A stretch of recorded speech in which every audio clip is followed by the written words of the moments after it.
Hey folks, Flo here at Scaling Up 2023. I'm here with Jamie Stephen, or Dr. Jamie Stephen of TorchLight. Jamie, why don't you give us a 30 seconds introduction? Who are you and what are you doing here?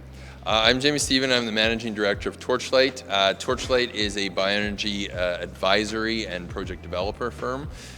So we've been active since about 2008 in working in advising industry, governments, on the ways that bioenergy can decarbonize different sectors of the economy. Okay, so you came here pretty bold, and basically one of the first things you said, not trying to make anyone feel comfortable, is that Canada is not a climate leader. Could you expand on that? Yeah, the numbers speak for themselves. I mean, Canada, if we include the emissions from our wildfires, we're almost 70 tons of CO2 per person. In comparison, say a country like Sweden, which is also a boreal country, they're at less than 1 ton per person. So we are, on a per capita basis, 100 times more per person than a country that actually has a higher GDP per capita than we do. Yeah, exactly. So is there any quick fix? No quick fixes, unfortunately, but there are some things that we can do, that we can learn from other countries to replicate, to adapt to Canadian conditions, where we can convert ourselves from being a very large emitter to actually a leader in climate and in what I would call export of low carbon solutions, if you will. Could you give us maybe one particular example that you're most maybe sure of or even passionate about? Yeah, so what I talked about today was something called bioenergy with carbon capture and storage. This is where you're generating bioenergy typically from wood or other types of low-grade biomass, generating heat and power, and then instead of allowing the CO2 to go up to the atmosphere, putting it permanently underground, so 2 to 3 kilometers below the surface of the earth. So if you think about the process, the tree grows, takes CO2 out of the atmosphere, grows, the tree turns that into wood, we use that wood for energy, and then we inject the CO2 underground. So it results in a permanent carbon dioxide removal from the atmosphere. And even if we ever reach net zero, we would still want what we call BECCS, bioenergy with carbon capture and storage, because it would allow us to reduce the concentration of CO2 in the atmosphere.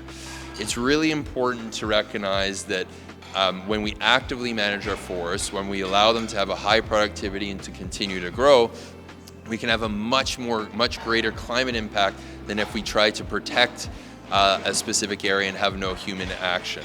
And ultimately, in our boreal forests in Canada, as our wildfires this year show, that's just not going to work. The trees are eventually, in our boreal forests, are on fire cycles, and that carbon will go back up into the atmosphere unless we actually do something. And we can manage our forests for improved forest health, but also greater resilience to a changing climate. So you're providing a lot of key facts. It's nice to have some hard data, right? And you're also being very unashamed, let's say, about stating those facts, which are, of course, sometimes a little bit difficult to hear. So I want to put you on the spot a little bit and ask you to maybe name one thing you think Canada is actually doing well and we should be doing more of, and one thing that we're clearly on the wrong track with and that you think we should basically do a 180. So on doing well, I mean, I think there is a general desire amongst Canadians to address climate. So that's a fundamental starting point. We do have some important structures and programs that allow us, for instance, like where we're pricing emissions for industry, for example. So we have the output-based pricing system federally, and then, for instance, in Alberta we have TIER. So that's a very positive thing. It's a great starting point. What we're not doing well is really recognizing our responsibility, or our opportunity, but also responsibility, what I called our imperative, to actually actively manage our forests and recognize that for those forests to have a positive climate performance, we actually need to do something. So, to give you an example, Canada's forests this year, which was particularly bad, emitted 2 gigatons of CO2. That's 2,000 million tons.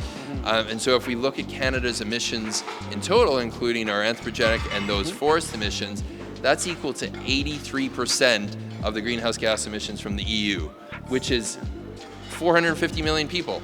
So we cannot call ourselves climate leaders if that's our rate of emission. But there are examples, namely, as I mentioned, Sweden, Finland, those are the examples I used. Other boreal countries also subject to a warming climate, but we have 50 times the wildfire rate on average of those countries. And the reason is that they are going in and actively managing those forests. They're going in every 5 to 10 years, thinning out the forest, removing dead, diseased, dying trees, to allow new trees to grow healthy and the overall productivity of the forest to be high. So we're not doing that. It's part of it's tied to the ownership of land and et cetera in Canada. And unfortunately, largely our provincial governments are not putting any money in to be able to actually go and do this. And this is why we have wildfires. This is why we have massive air pollution. This is why we have massive carbon release from the atmosphere from wildfires in our forests. So we have sort of preventative work to do, basically, is what you're saying. Finally, TorchLight Bioresources, I just remember the entire name, is kind of unique in the sense that it sits at the intersection of multiple sectors, right? Energy, forestry, agriculture, biomass.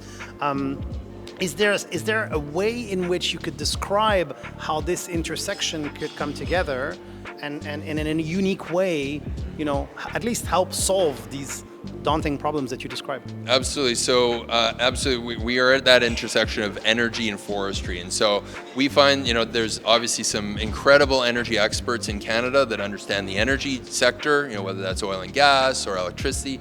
And then you have historically a very strong forest product sector. The two largest forest products producers in the world are actually based in Vancouver, West Fraser and Canfor. And so bringing those together, really what we've got is when we look at our overall energy consumption in Canada, almost 2/3 of our energy consumption is heat. That is heating buildings, but also industrial process heat. And a lot of that industrial process heat is related to the oil sands, is related to chemicals production, et cetera, in Alberta. And so what they need is a low carbon or even negative carbon source of heat.